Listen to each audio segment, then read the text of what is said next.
Moscow, March 5th, 1953. Joseph Stalin, dictator of the Soviet Empire for 30 years, died at age 73. Not long before his death, he prophesied to his closest associates, "I pity you, but I am gone. The imperialists will finish you all off like flies." Lavrentiy Beria and Georgy Malenkov were the chief contenders for power. Malenkov was a top Communist Party functionary. For years, Beria, the ruthless head of the secret police, had been the second most powerful man in the Soviet Empire. He was both hated and feared by the party elite, including Nikita Khrushchev. In Stalin's twilight years, Khrushchev was close to the dictator, but nobody ever considered him a possible successor. Khrushchev felt he had little chance of surviving if Beria succeeded Stalin, so he masterminded a bold and risky plot. He knew that the legendary Soviet Marshal Georgy Zhukov was Beria's most powerful secret enemy. Khrushchev convinced Zhukov and the party elite to support him. The fear of Beria united the plotters. Khrushchev liked to recall this particular Politburo session in the Kremlin. At Khrushchev's signal, Marshal Zhukov and several of his generals broke into the hall, surrounded Beria, twisted his hands behind his back, and dragged him out. According to another version, he was put on trial and sentenced to death, but the official execution was never carried out. On the way back to his cell from court, Beria was shot by the escort of generals who hated and feared him. For 20 years, Nikita Khrushchev had blindly and dutifully done his master's bidding. Before the Second World War, Stalin put him in charge of the Ukraine. During the war, he was promoted to Major General, participating in the defense of Stalingrad and the liberation of Kiev. Once the war was over, Stalin appointed him head of the Moscow Party Committee. Khrushchev efficiently handled all of those responsibilities, but he also had a less serious side to his personality. Stalin used to call him a clown. During late-night parties at Stalin's dacha, he would suddenly burst into song and dance. He liked to play the fool, and did it really well. But Stalin's clown had also ruthlessly conspired to become the new Soviet leader. Over the years, this type of paradox emerged again and again. Khrushchev tried to distance himself from Stalin's legacy while resorting to some of the same strong-arm tactics. He improved working conditions and reformed Soviet communism, but brutally repressed any expressions of freedom. He pursued peace with the West and then brought the world to the brink of nuclear annihilation.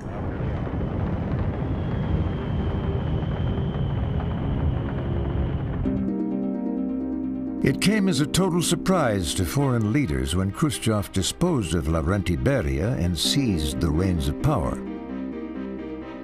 By 1955, at the summit of the four superpowers in Geneva, it was clear that Khrushchev was the man in charge.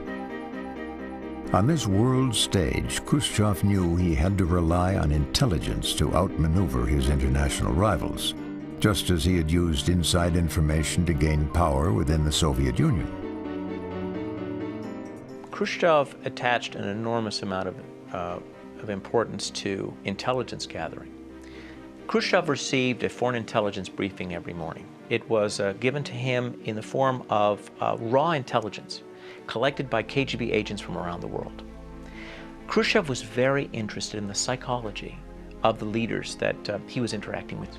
He had two approaches to learning about the psychology of his adversaries. One was by reading inside information about them, which the KGB would collect. The other was actually by meeting them. The Cold War was in full swing. American reconnaissance planes flew numerous missions over the Soviet Union. Recently declassified documents have revealed that the Soviets shot many of them down. It's still not known how many U.S. planes were lost in these secret missions over the USSR. At least 30, probably more. To counter these losses, President Eisenhower suggested a new strategy at the Geneva summit.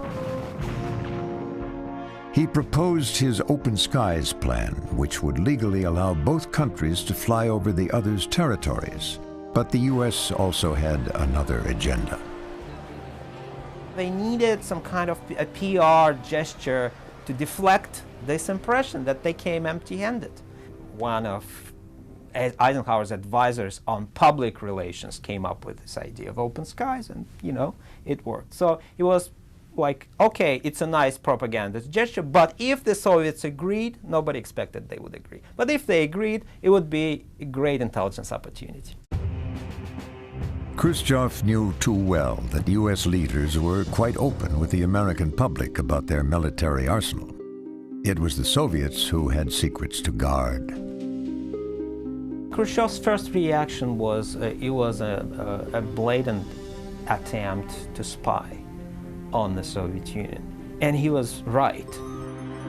Khrushchev opposed the plan, and it was rejected. Although American reconnaissance flights over the Soviet Union had been an annoyance to Khrushchev, he knew the inferiority of his country's strategic forces was a much more serious problem. For 10 years, the Soviets kept a huge army in Europe. The West saw it as an act of pure aggression, but the reality was different.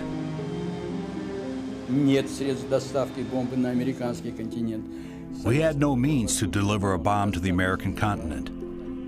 Our anti-aircraft system was too weak to oppose U.S. strategic air power.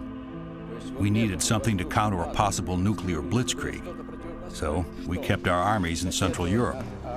That's why the Western European allies always held the U.S. back from sudden moves.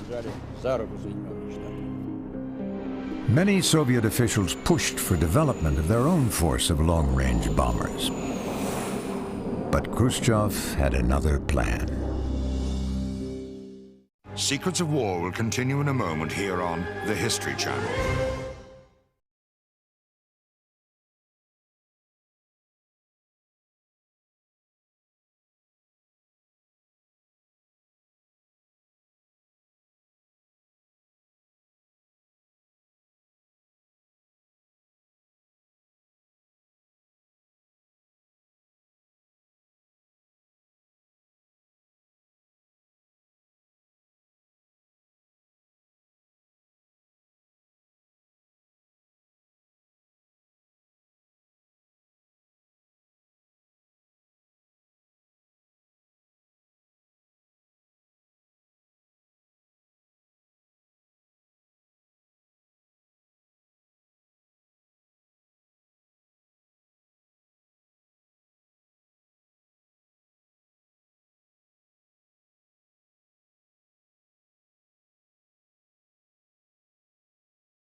We now return to Secrets of War. By the mid-50s, the Soviets had built several types of strategic bombers. But instead of starting their mass production, Khrushchev dropped the idea to concentrate all efforts on developing ballistic missiles. The secret turning point for the Soviet missile program actually occurred in 1945. When the Russians, including Lavrenti Beria, reached the German Missile Design Center at Peenemünde, they found only remnants of the huge complex. The chief designer and his key scientists had already fled to the United States with over 20 nearly finished rockets. The Russians were left with second best, but they did capture enough scientists and technical data to copy the rocket. The R-1, the first Russian rocket, was an exact duplicate of the German FAU-2. In the following years, a leading Soviet missile designer, Sergei Korolev, was given the task of developing new types of Soviet missiles. Boris Chertok was his first deputy. Khrushchev was right in appreciating both aspects of missile technology. The first advantage was purely military, the second, political. Missile experts and nuclear scientists played a crucial role in the Cold War, as they made it possible to deliver a nuclear strike to America. The U.S. could not feel invulnerable anymore. In 1955, Korolev successfully tested the R-5, a medium-range missile. Equipped with a 3.5 megaton nuclear warhead, it was over 150 times more powerful than the bomb dropped on Hiroshima. Khrushchev needed to conceal this new focus on long-range missiles from the U.S. He ordered his secret services to carry out a covert operation codenamed Merry-Go-Round. At an Aviation Day parade in Moscow, a group of Tu-95 strategic bombers circled around and around the city, creating the illusion of a giant armada. In fact, there were only 10. Khrushchev's deception succeeded. The United States responded by hastily developing an anti-aircraft defense system and by expanding the production of its own strategic bombers. As a result, the American military had 1,500 operational bombers by the early 60s. The Soviets had no more than 40. Disinformation and bluff had become Khrushchev's favorite tools of international diplomacy. He also knew that deception and intelligence were no less important in order to maintain his control within the Soviet Union. Khrushchev had ample grounds to consider the KGB leadership an internal threat, since many had been loyal to Lavrenti Beria. To stay in power, Khrushchev needed to find a way to change the allegiance of the agency. He appointed a trusted protege, Alexander Sheliapin, as the new head of the KGB. He told me, we must start with KGB personnel, get rid of all who are guilty. Those linked to Beria, those with dirty hands. This I did. He also said, we must continue to rehabilitate innocent victims of the purges. Then he added, I have a personal request. Please make sure that nobody, not even the KGB, can eavesdrop on me. Khrushchev also drastically changed Soviet diplomacy. During his 30 years as dictator, Stalin went abroad twice. Khrushchev made 60 foreign trips in 10 years. He passionately wanted to see the world, to compare, to learn, but also to find new allies and propagate the so-called Soviet way of life. In 1956, Khrushchev got new proof of how important intelligence information could be when traveling abroad. That year, he boarded a Soviet warship for a state visit to Great Britain. Just before his arrival, Khrushchev received a secret cable. A Soviet spy in the British Admiralty reported that British intelligence was planning a covert operation, possibly an attempt on his life. The operation was to be carried out by sabotage divers. Khrushchev was on board at the time when our counterintelligence and the crew together found out that a diver was swimming under the hull of the ship. Can you imagine that? Of course, there was a lot of fuss and hullabaloo, but we dealt with him elegantly, and there were no traces left afterwards. 2 months later, the headless corpse of Lionel Crabb, a British Navy diver, was found floating near the harbor. That same year, Khrushchev began to publicly distance himself from Stalin's regime. At the 20th Communist Party Congress in Moscow, Khrushchev shocked the party elite by condemning Stalin and his many crimes against his own people. During the purges of the 1930s, millions of Soviets were imprisoned and executed for the slightest appearance of opposition to Stalin and his policies. Khrushchev's report was like a bombshell. Many cried, some fainted as they learned for the first time of the brutal purges. It was a bold move, which also put his reputation in jeopardy. Khrushchev knew he too was guilty, but we must credit him with the courage he found to make this step. It is true, he was involved with all these purges and arrests going on throughout all levels of Soviet society, even inside the party itself. How could Khrushchev possibly not know? His signatures were on many of the arrest warrants. It was a courageous act, but necessary for Khrushchev to consolidate his support, since millions in the Soviet Union still worshipped the late dictator. Khrushchev also introduced radical domestic reforms. With his destruction of the Gulag, hundreds of thousands of prisoners were freed. Workers were given an extra day off each week, and their working day was shortened. The Iron Curtain was even slightly lifted to allow for tourism from abroad. The symbolic culmination of these reforms took place in 1961 under the cover of darkness. After Stalin's death, his body had been placed next to Lenin's in the mausoleum on Red Square for ages to come. In the middle of the night, Alexander Shaliapin, then head of the KGB, supervised an operation to remove Stalin's body from the mausoleum. To avoid a public outcry, militia surrounded Red Square. There are moments you remember for your entire life. I was scared, terribly scared. And can you imagine? They were carrying him out upright like this. Not the usual way, horizontally, but vertically somehow. I don't know, perhaps that's some Georgian custom. I had a feeling that he would open his eyes and say, "What are you doing to me, you bastards?" Stalin's body was buried the same night in an ordinary grave near the mausoleum and covered with a thick layer of concrete.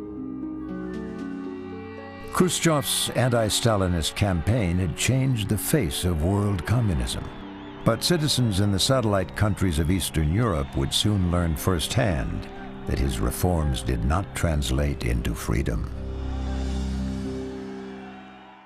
Secrets of War will continue in a moment here on the History Channel.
We now return to Secrets of War.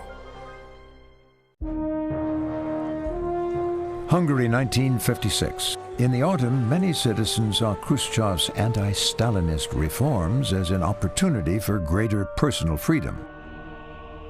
Demonstrations to pressure their Soviet rulers into enacting further reforms soon grew into an anti-Soviet uprising. With Stalin's methods still deeply rooted in his mind, Khrushchev did not hesitate for long. On his orders, Soviet forces moved into Budapest and crushed the revolt. Khrushchev was, of course, an orthodox communist, and communism had always been based on force, threats, and suppression. But if Khrushchev had stepped back in Hungary in 1956, of course, communism would have collapsed sooner.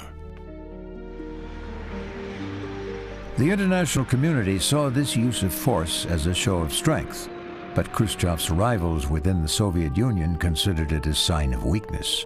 They saw the revolt as a direct result of Khrushchev's liberal reforms. In the summer of 1957, some of the old guard in the Politburo tried to overthrow Khrushchev. A vote was taken and Khrushchev lost.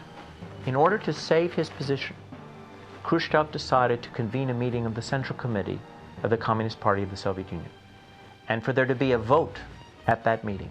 Khrushchev thought he had enough people, he had enough votes to save his job, but he needed the help of the military to fly in Central Committee members from around the Soviet Union. In a Kremlin washroom, a desperate Khrushchev begged Marshal Zhukov for help. Zhukov responded immediately by sending the needed military planes. In 2 days, Zhukov delivered all the delegates to Moscow. Khrushchev survived. His opponents had expected a traditional firing squad, the way plotters had been treated in former times. They were stunned when he ordered them simply to be sent into retirement. Once again, the reformist in Khrushchev had shown compassion, but Stalin's influence was not gone.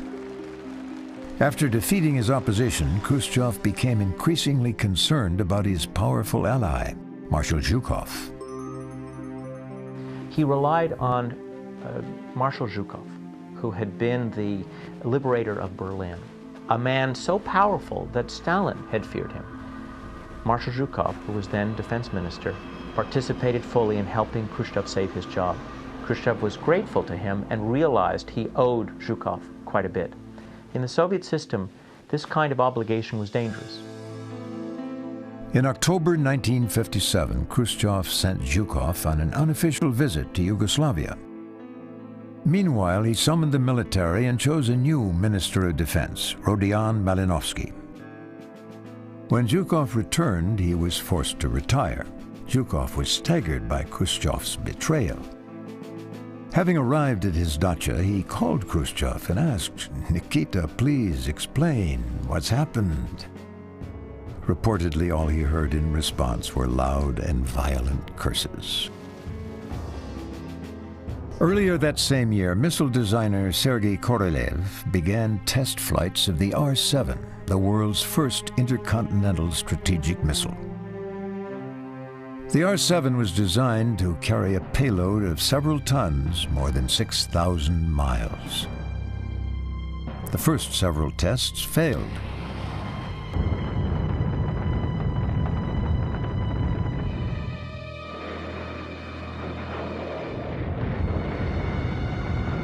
But at last, in August, the R-7 took off and reached its target. Following this success, Korolev made an unexpected suggestion to use this missile for a peaceful purpose as a launcher for Sputnik, the first man-made satellite. Khrushchev approved but considered the project insignificant. On October 4th, 1957, Sputnik was put into orbit. Khrushchev was not interested at all at that time. Sputnik was launched. Soviet mass media did not pay even appropriate attention. But reaction of the international community, foreign mass media, was tremendous. It sent a signal to Russians. Great, this is a new instrument of propaganda. Khrushchev suddenly saw the space program as an opportunity to embarrass the United States. One successful launch followed another. One dog into orbit, then two dogs. True to form, Khrushchev used the space program to propagate global communism. Nikita Khrushchev got a phone call from leader of Italian communists who said, "Please, dear comrade Khrushchev, companion Khrushchev, can you launch something? We have elections tomorrow. It would bring a couple of more millions to Italian communists." A Soviet rocket was launched the next day. On April 12, 1961, the Soviets planned to continue their dominance in the space race by sending the first man in history into space.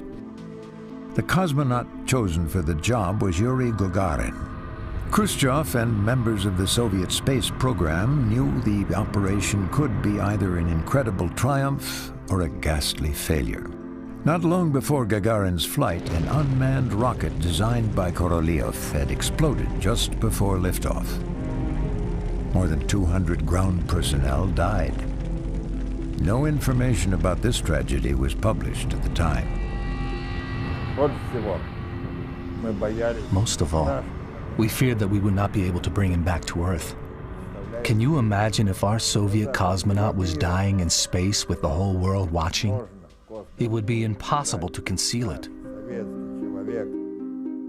Khrushchev used Gagarin's safe return to vindicate the communist system and to boost his own power base. He knew conservatives in the Kremlin would be hard-pressed to stop his grandest reform of all, a plan to peacefully coexist with the West. But fate would not allow for a thaw in the Cold War. Secrets of War will continue in a moment here on the History Channel.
We now return to Secrets of War. In 1959, American President Dwight Eisenhower invited Soviet Premier Nikita Khrushchev to the United States. Khrushchev shocked many Soviets by accepting. Both men wanted to remove mutual misunderstanding and mistrust. It was the first time a Soviet leader had visited America. Susan Eisenhower's husband remembered his wife's impressions of the visit. My wife was a little girl. She remembered very well Nikita Khrushchev coming to see their house, visiting them in Camp David, distributing among all the kids little Red Star buttons, and kids very excited. My mother-in-law now, Barbara Eisenhower, took back all of these red stars. She said, "Don't forget, he is our enemy. He can send the bombs against us." I think it was a typical American attitude. Still, the visit was a turning point in Soviet-American relations. America made a great impression on Khrushchev. To consolidate this budding friendship, he and Eisenhower agreed to meet in Paris with the leaders of Great Britain and France. A visit by Eisenhower to Moscow was to follow. The Soviet public welcomed the chance to have better relations with the Americans. Once he returned home, Khrushchev went straight from the airport to a mass rally. As our great Russian poet Alexander Pushkin so beautifully put it, "Let reason prevail and darkness perish." Long live Soviet-American friendship. But his new course had strong opponents inside the country and abroad. Kremlin hardliners tried to persuade him that the Americans could not be trusted. Khrushchev developed second thoughts about meeting Eisenhower in Paris, in particular inviting him to the Soviet Union with a return visit. One factor was the realization that Eisenhower probably would not give him what he wanted, and the second factor was his worsening relationship with China. Immediately after the trip to the United States, Khrushchev flew to Beijing, had a very, very unpleasant conversation with the Chinese. Basically, the Chinese attacked him for being too optimistic about the United States, for betraying class principles of foreign policy. Mao Zedong sternly lectured the Soviet premier that the proper way to deal with the U.S. was not to be friends, but to continue making preparations for war. Khrushchev was furious. He cursed Mao, stormed out, and canceled the rest of his trip. Then, 3 weeks before the summit in Paris, the Soviet Politburo met. They were surprisingly unanimous in their disapproval of Khrushchev's new policy. Khrushchev had a hard decision to make, but fate suddenly intervened. On May 1st, 1960, Soviet anti-aircraft systems shot down an American U-2 reconnaissance plane. The wreckage of the plane was recovered, and the American pilot, Francis Gary Powers, was brought to Moscow. For 40 years, the end of this thaw in the Cold War was blamed on the U-2 incident. In reality, the U-2 incident was not the cause, but rather an excuse for Khrushchev to abandon an unpopular policy. The Paris summit was canceled, along with Eisenhower's visit to Moscow. Khrushchev's tone toward America drastically changed. And after all this, goodness gracious, I don't even know what to say. Eisenhower wanted to come and visit us. A man doesn't dine where he fouls, it's that simple.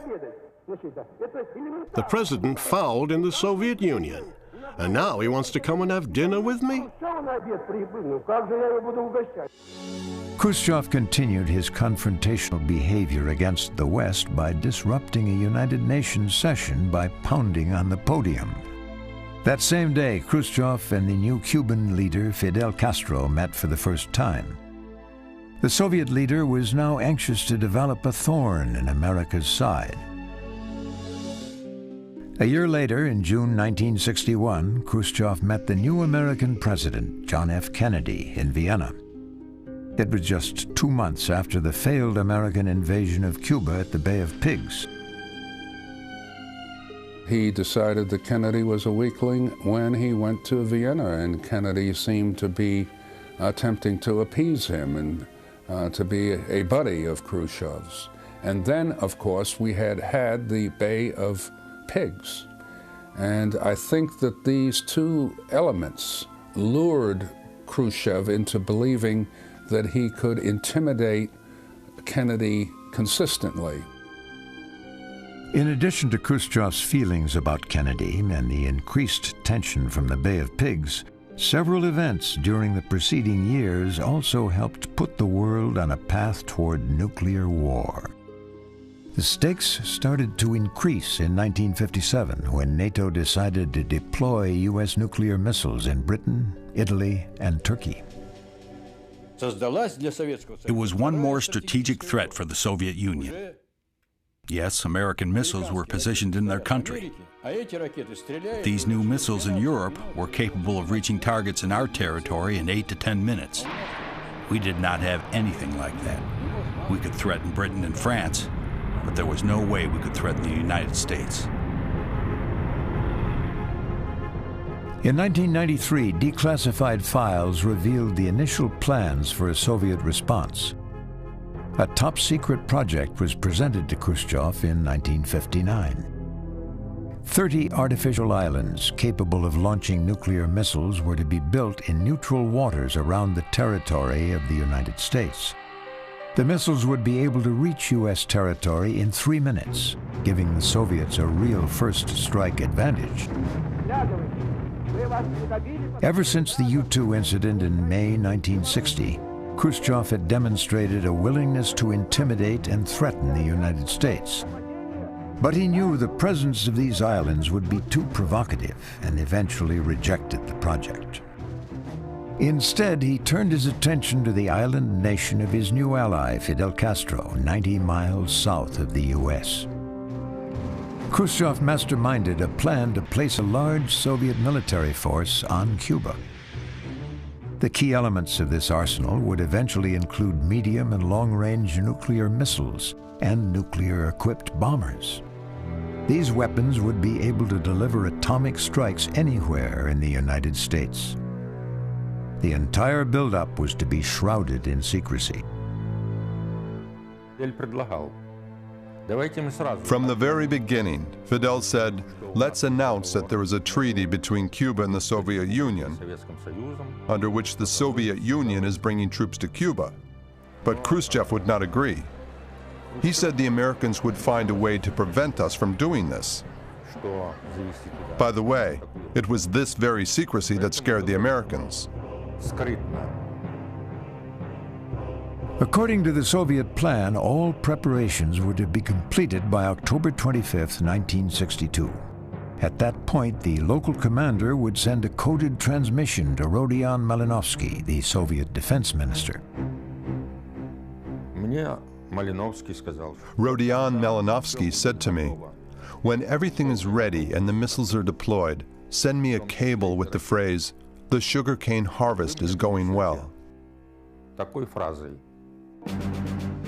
Soviet ships began loading their secret cargo in July 1962. It would be several more months before Khrushchev would know if his latest gamble was to pay off. Secrets of War will continue in a moment here on the History Channel.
We now return to Secrets of War.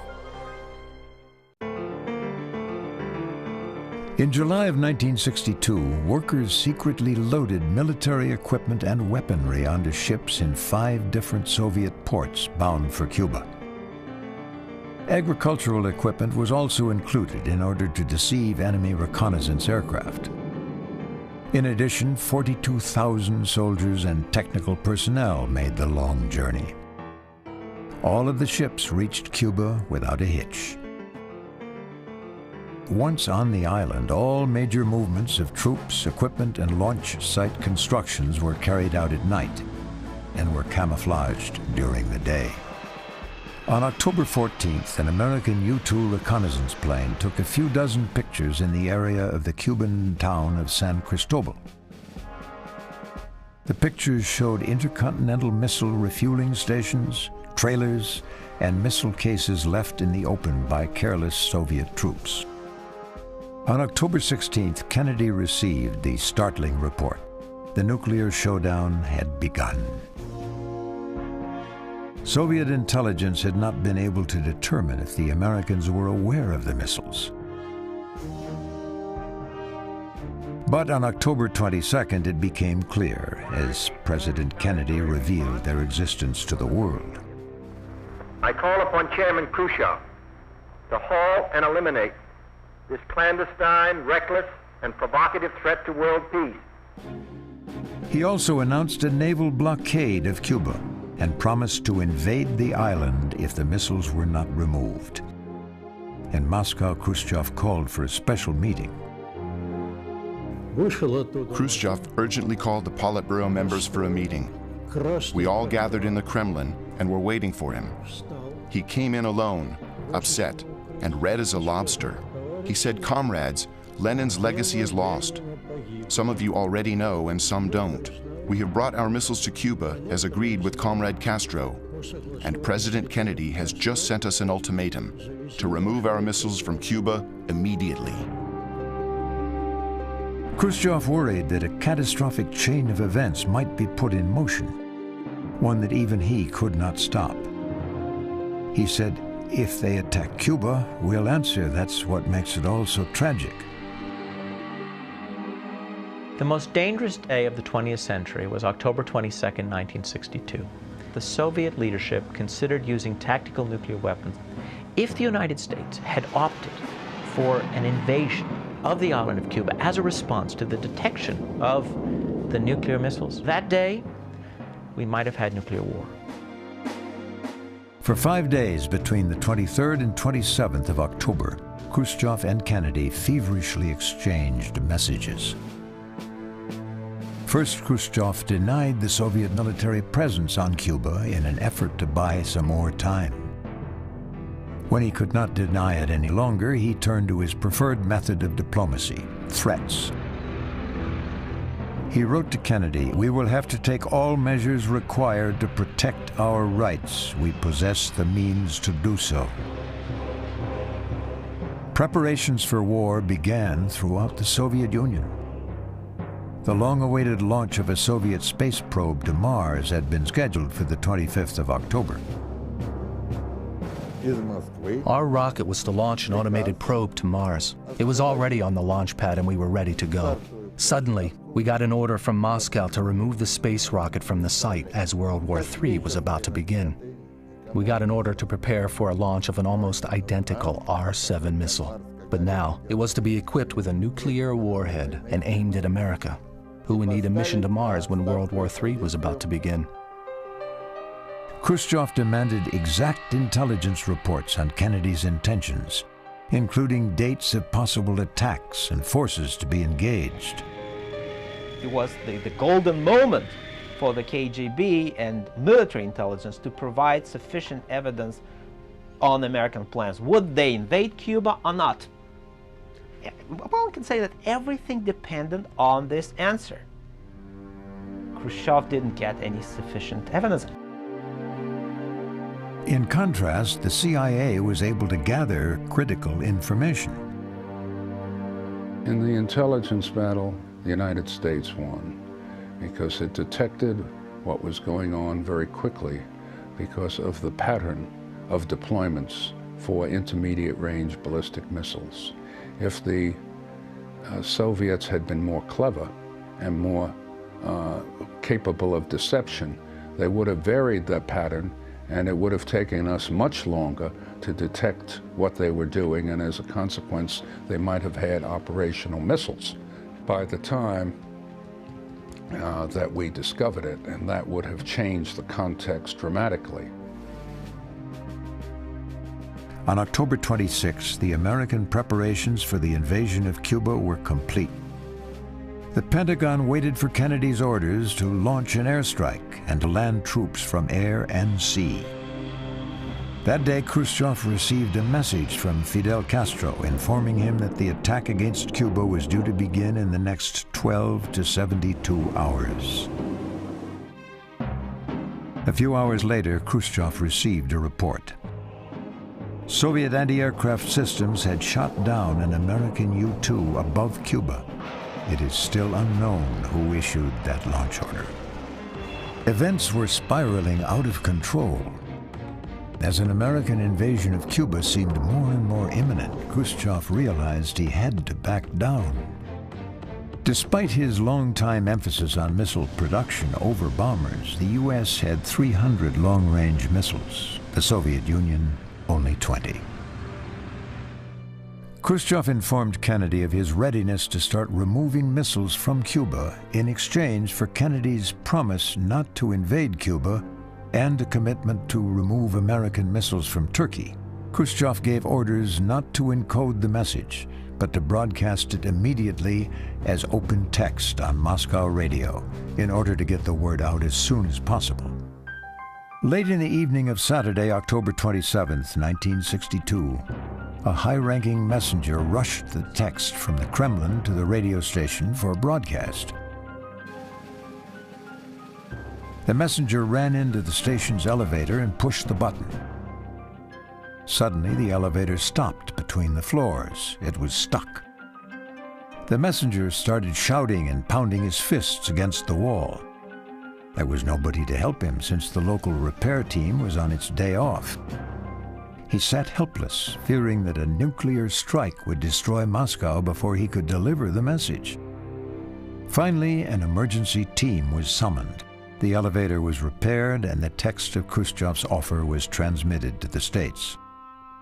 Kennedy accepted the proposal.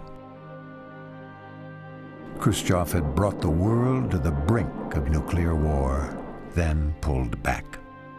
But in the process, he lost face to the West.